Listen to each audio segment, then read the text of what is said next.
entering Secfescon into the beginning of your wonderful journey to reach your dreams. We invite you to experience education in a faith Islamic environment. Come, study at a campus dedicated exclusively to those at Malakpet and Tolichopi, with NEET and IIT JEE mains integrated coaching. आइए नाज़रीन, अगली खबर हम आपको बताने जा रहे हैं जो कि हमारे देश को लेकर, हमारे देश के प्राइम मिनिस्टर को लेकर और अमेरिका के प्रेसिडेंट डोनाल्ड ट्रंप को लेकर। अब ये चर्चों में खूब आ चुके हैं इंडिया के। आखिर डोनाल्ड ट्रंप इतने चर्चों में क्यों आ गए? जैसा कि आप सभी जानते हैं कि इंडिया का और पाकिस्तान के बीच में जंग छिड़ गई थी। जंग छिड़ने के बाद जो है डोनाल्ड ट्रंप ने कहा कि हमने दोनों को रोक दिया, दोनों को धमकी दी कि हम तुम्हारा ट्रेड रोक देंगे, कारोबार करने नहीं देंगे, जिसकी वजह से जंग रुक गई थी। इस तरह की न्यूज़ बन गई थी। वहीं पर जो है अपोजिशन पार्टी ने खूब हल्ला किया और ये भी कहा कि ट्रंप होते को नहीं हमारे देश के बीच में आने वाले और फैसला करने वाले। कहीं ना कहीं बीजेपी पार्टी जो है बैकफुट पर चले गई थी इस तरह के चर्चे होने के बाद।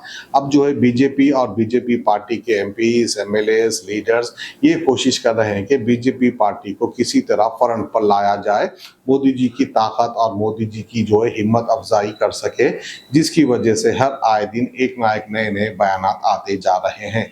अब बात कर लेते हैं बॉलीवुड की एक स्टार जिसका नाम कंगना रनावत है। कंगना जो है इस वक्त बीजेपी पार्टी से एमपी है और हमारे नरेंद्र मोदी जी की बहुत खास भी है, इस तरह की भी इत्तला आ रही है। इससे पहले जो है मोदी जी की कैबिनेट की मिनिस्टर भी रह चुकी थी। अब ऐसा ऐसा जो है स्मृति ईरानी की भी थोड़ी उम्र ज़्यादा होने लगी और जो है चलने फिरने थोड़ा मुश्किल होने लगा, थोड़े मोटे भी हो गए थे। उसके बाद जो है इलेक्शन भी हार चुके थे, जिसकी वजह से स्मृति ईरानी को जो है बैकफुट पर ला दी बीजेपी पार्टी। अब स्मृति ईरानी का कहीं भी नाम नजर नहीं आ रहा है। जब भी मोदी जी को कोई कुछ कहता तो सबसे पहले जो है स्मृति ईरानी बढ़ चढ़कर हिस्सा लेती थी और मोदी जी के खिलाफ नहीं सुना करती थी। वो तो बात हो गई थी, पुरानी बात हो गई, यानी दिन गया, बात गई, उम्र गई, इलेक्शन गया। अब जो है कोई पूछ रहा नहीं है स्मृति ईरानी को। अब बात कर लेते हैं कंगना की। अब फ्रेश एमपी है, अब रनिंग में चलने वाली एक फिल्म स्टार है, दुबली पतली है, खूबसूरत है। अब खुदा ने उनको खूबसूरती भी दी है। अब वो खूबसूरती का कौन फ़ायदा उठा रहा पता नहीं, लेकिन बहरहाल जो है इन्होंने मोदी जी की तारीफ कर दी है। क्योंकि डोनाल्ड ट्रंप जो है इंडिया और पाकिस्तान के बीच में आने लगे तो लोग एतराज़ करने लगे और कुछ कहीं कहीं तरह के बातें करने लगे। वहीं पर जो है डोनाल्ड ट्रंप को अल्फा मेल कहा, तो वहीं पर जो है कंगना रनावत उठकर कह देती है कि डोनाल्ड ट्रंप से ज़्यादा हमारे देश के prime minister Narendra Modi ji alpha male है। अब मैं बहुत सोच रहा था ये अल्फा मेल बोलते किसको है, बोलते किसको है। आखिर तहकीकात करने लगा, रिसर्च करने लगा तो पता चला कि अल्फा मेल जो है यानी ताकतवर मर्द को बोलते हैं। ताकत भाई हर जगह, मैदान जंग में, बिस्तर पे, यहाँ पे, वहाँ पे, जिसके पास ताकत होती है उसको अल्फा मेल कहते हैं। इस तरह के मीनिंग निकले हैं। अब कंगना जी को कैसा मालूम कि मोदी जी ताकतवर है, हर जगह पर अल्फा मेल है। तो बहरहाल जो है इस तरह का ट्वीट कंगना ने किया। करते ही जो है बीजेपी पार्टी के प्रेसिडेंट जेपी नड्डा ने तुरंत ही फटकार लगाई और कह दिया कि फौरन ये ट्वीट को डिलीट कर दे। उसके बाद कंगना जी ने जो है ये मेल को डिलीट कर दिया। स्मृति ईरानी तो गई, अब लगता है कि थोड़े दिन के बाद कंगना जी भी चले जाएंगी, उसके बाद कोई नई और आ जाएंगी एमपी बनकर। तो बहरहाल ये तो हो गई अल्फा मेल की बात। अब बात कर लेते हैं कि हमारे देश में आखिरकार क्या हो रहा है।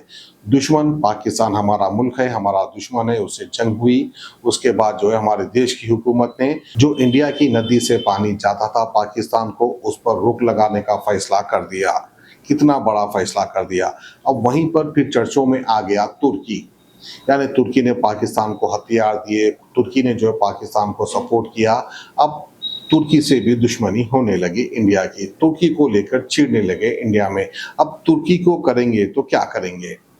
अब तुर्की का जो है सेब आया करता था इंडिया में, यानी कारोबार, एप्पल, APPLE, एप्पल फोन नहीं, एप्पल खाने का एप्पल, सेब, वो जो है तुर्की से इंडिया को आता था। यहाँ पर कारोबार कर कर लोग पैसे कमाते थे, खिलाते थे, अच्छा टेस्टी भी था वो एप्पल। तो बहरहाल जो है उसको भी बंद कर दिया। देखिए कितने बड़े बड़े इकदाम उठाती है हमारे देश की हुकूमत। एक तरफ पाकिस्तान को पानी बंद कर दिया, अब लगता है कि पाकिस्तान प्यासा मर जाएगा। एक तरफ तुर्की का जो है सेबों का कारोबार बंद कर दिया। अब लगता है कि फाके खाशी आ जाएगी। अब जो है तुर्की जिएगा तो कैसे जिएगा, क्योंकि सिर्फ का कारोबार बंद कर दिए। अब लगता है कि माशी हालत खत्म हो जाएगी। कितने बड़े बड़े कदम उठाती है हमारे देश की हुकूमत। अब याद कर लेते हैं चाइना को हमारे देश ने क्या किया था।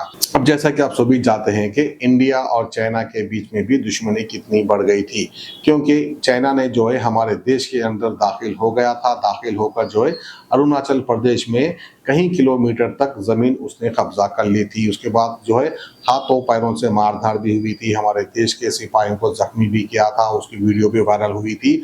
उसके बाद फिर इंडिया को गुस्सा आ गया। अब चाइना को करेगा तो क्या करेगा इंडिया। फिर उसके बाद जो है फौरन गुस्से में आते हुए इंडिया ने चाइना का टिकटॉक बंद कर दिया। चाइना का एक ऐप था, टिकटॉक था, तो बहरहाल जो है कई लोग उसको फॉलो कर रहे थे। चाइना ने टिकटॉक को इंडिया में बैन कर दिया। देखिए कितना बड़ा कदम उठाया है। अब टिकटॉक बैन होने से जो है लगता है कि अब चाइना की माशी हालत खराब हो गई होगी। उसके पास खाने पीने को पैसे नहीं होंगे, क्योंकि इंडिया ने जो है उसका टिकटॉक बंद कर दिया। कितने बड़े बड़े कदम उठाता है हमारा देश इंडिया। तो बहरहाल ये थी हमारी आज की खुसूसी खबर हमारे इंडिया के फैसलों को लेकर, ट्रम्प को लेकर, तुर्की को लेकर, पाकिस्तान को लेकर, चाइना को लेकर। खुदा हाफिज़। Entering FECFESCON into the beginning of your wonderful journey to reach your dreams. We invite you to experience education in a faith Islamic environment. Come, study at a campus dedicated exclusively to those at Malakpet and Tolichopi. With NEET and IIT JEE mains, integrated coaching, equipped with smart classrooms to meet the aspirations of today's tech-savvy students, it also boasts of state-of-art fine flaps and high-tech computer labs.